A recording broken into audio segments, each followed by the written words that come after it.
আসসালামু আলাইকুম। ফুড ভুবনে আপনাদের সবাইকে স্বাগতম। গরমের এই মৌসুমে বাজারে প্রচুর পাকা আম পাওয়া যাচ্ছে। আর এই সুস্বাদু পাকা আম দিয়ে আজ আমি তৈরি করব একদম ভিন্ন স্বাদের, বাইরে থেকে ক্রিস্পি আর ভেতরটা নরম আমের পুরে ভরা আমের পুলি পিঠা। যারা আম খেতে ভালোবাসেন তাদের জন্য এই রেসিপিটা হবে একবারে স্পেশাল। খুব সহজ কিছু উপকরণ দিয়ে ঘরেই তৈরি করা যাবে এই লোভনীয় পিঠা। এর স্বাদ এতটাই অসাধারণ যে একবার খেলে বারবার খেতে ইচ্ছে করবে। দেরি না করে চলুন দেখে নেওয়া যাক কিভাবে খুব সহজেই তৈরি করা যায় সুস্বাদু আমের পুলি পিঠা। শুরুতে এখানে আমি দুটি মিডিয়াম সাইজের পাকা আম এরকম ছোট ছোট টুকরো করে কেটে নিয়েছি। এখন এটাকে আমি একটি ব্লেন্ডারের জারে নিয়ে নিচ্ছি। এখন এটাকে আমি ব্লেন্ডারে ভালো করে ব্লেন্ড করে নেব। ব্লেন্ড করা হয়ে গিয়েছে, দেখতে পাচ্ছেন আমের কিন্তু কোনো দানাদার ভাব নেই, একেবারে সুন্দর মতো পেস্ট হয়ে গিয়েছে। এখন এটাকে একটি পাশে রেখে দিচ্ছি।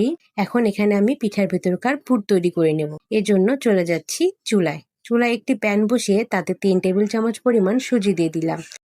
এখন এই সুজিটাকে একটু ভালো করে ভেজে নেব। এটাকে মিডিয়াম হিটে নেড়ে চেড়ে ভেজে নিতে হবে। সুজিটাকে ভেজে নেওয়া হয়ে গেলে এর মধ্যে আমি সেই ব্লেন্ড করে রাখা আমের পিউরিটাকে দিয়ে দিচ্ছি। এ পর্যায়ে কিন্তু চুলাটা বন্ধ রয়েছে। এখন এই সুজির সাথে আমের পিউরিটাকে ভালো করে মিশিয়ে নিচ্ছি। এই আমের পিউরিটা দেওয়ার সাথে সাথেই কিন্তু ভালো করে মিশিয়ে নিতে হবে, তা না হলে কিন্তু দলা পেকে যেতে পারে। এ পর্যায়ে আমি এখানে দিয়ে দিচ্ছি 1 কাপ পরিমাণ লিকুইড দুধ। এখন এই দুধটাকেও এর সাথে ভালো করে মিশিয়ে নিচ্ছি। এখন চুলাটা জ্বালিয়ে এটাকে অনবরত নেড়েচেড়ে ঝাল করে ঘন করে নেব। এটা ঘন হয়ে আসলে এর মধ্যে আমি 3 টেবিল চামচের মতো চিনি দিয়ে দিলাম। এখন এই চিনিটাকে ওর সাথে ভালো করে মিশিয়ে নিচ্ছি। চিনিটাকে দেওয়ার পর দেখবেন এটা কিন্তু অনেকটা আবার লিকুইড হয়ে আসবে, তখন আবার ওইটাকে কিন্তু ঘন করে নিতে হবে। আর এখানে চিনিটা আপনারা আপনাদের পছন্দ মতো বাড়িয়ে কমিয়ে নিতে পারেন। আমটা যদি মিষ্টি থাকে তাহলে কিন্তু সেক্ষেত্রে এখানে কম চিনি লাগতে পারে, তাই এখানে চিনিটা আপনারা একটু বুঝে শুনে দেবেন। বেশ কিছুটা সময় এটাকে নেড়েচেড়ে মিশিয়ে নেওয়ার পর দেখতে পাচ্ছেন অনেকটাই ঘন হয়ে এসেছে। তাই এই পর্যায়ে আমি 2 টেবিল চামচ এখানে পাউডার মিল্ক দিয়ে দিচ্ছি। এখন এটাকেও এর সাথে ভালো করে মিশিয়ে নিচ্ছি। অবশ্যই এখানে পাউডার মিল্কটা ব্যবহার করার চেষ্টা করবেন।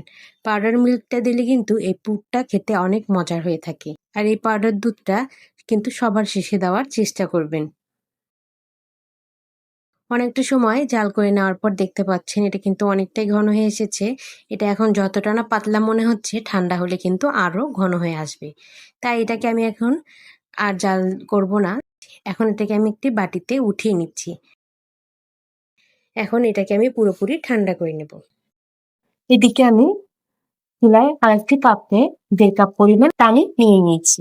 এর মধ্যে সামান্য একটু লবণ দিয়ে দিলাম। পানিটা ফুটে আসা পর্যন্ত অপেক্ষা করব। পানি ফুটে এলে এর মধ্যে আমি মেজারমেন্ট কাপে 1 কাপ পরিমাণ আটা দিয়ে দিচ্ছি। এখন এটাকে সুন্দর করে ফ্রাই করে নেব।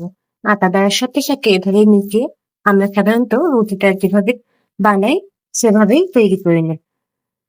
যেটা এমন হবে যে একেবারে শক্তও হবে না, আবার একেবারে নরমও হবে না। এখন এটাকে চুলা থেকে নামিয়ে নিচ্ছি। এই ডোটাকে সফট করার জন্য আমি এখানে সামান্য একটু তেল দিয়ে দিলাম, আর বেলনাতেও সামান্য একটু তেল মেখে নিচ্ছি। এতে করে বেলনার সাথেও লাগবে না। এখন এই বেলনা দিয়ে এভাবে করে বেলে এটাকে সফট একটি ডো বানিয়ে নিই।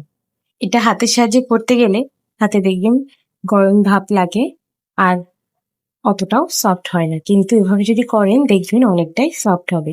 আমার সুন্দর মতো ডো তৈরি করা হয়ে গিয়েছে। এখন এখান থেকে লম্বা করে নিয়েছি, তারপর এখান থেকে গোল গোল করে পছন্দের মতো লেচি কেটে নেব। এই লেচি থেকে একটি নিয়ে আমি এখন সামান্য একটু ময়দা ছিটিয়ে একটি বেলনার সাহায্যে রুটি তৈরি করে নেব। রুটিটা এমনভাবে তৈরি করতে হবে যাতে একেবারে পাতলাও না হয়, আবার কিন্তু একেবারে মোটাও না হয়। আমি এখানে পিঠাটা বানানোর জন্য রুটিটা কিন্তু কাই করে তৈরি করেছি। আপনারা চাইলে স্বাভাবিক পানি দিয়েও কিন্তু এই ডোটাকে তৈরি করে নিতে পারেন। দেখতে পাচ্ছেন রুটিটার পুরুত্ব কেমন রেখেছি, একেবারে মোটাও কিন্তু হয়নি, আবার পাতলাও হয়নি। এখন সেই তৈরি করে রাখা আমের পুরটা এর মধ্যে দিয়ে দিচ্ছি। এখন এভাবে রুটিটাকে টেনে নিয়ে এভাবে ভাঁজ করে চাপ দিয়ে দিচ্ছি।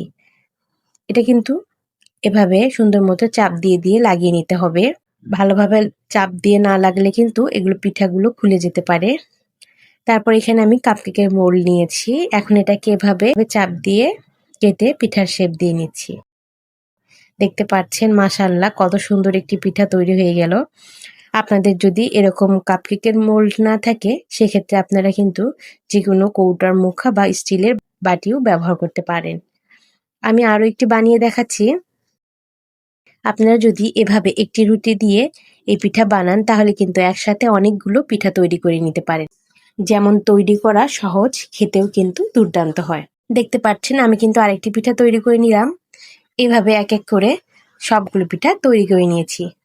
এখন এগুলো ভেজে নেওয়ার পালা। এজন্য চুলায় একটি কড়াইয়ে পর্যাপ্ত পরিমাণ তেল দিয়ে তেলটাকে ভালো করে গরম করে নিয়েছি। এখন এক এক করে সবগুলো পিঠা এই তেলে দিয়ে দিচ্ছি। একেবারে বেশি করে দিতে যাবেন না, যাতে করে উল্টাতে সুবিধা হয়। এখন এক পাশ ভাজা হওয়া পর্যন্ত অপেক্ষা করব। আপনারা যখন এগুলোকে তেলে দিবেন অবশ্যই কিন্তু তেলটা গরম হতে হবে। তেলে দেওয়ার পর চুলার আঁচটা কিন্তু লোতে করে এগুলোকে ভেজে নিতে হবে। এক পাশ দেখতে পাচ্ছেন ভাজা হয়ে গিয়েছে। এখন এগুলোকে আমি উল্টিয়ে দিচ্ছি। এখন অপর পাশেও কিছুটা সময় ভেজে নেব। এগুলোকে অবশ্যই একটু সময় নিয়ে উল্টে পাল্টে ভেজে নিতে হবে।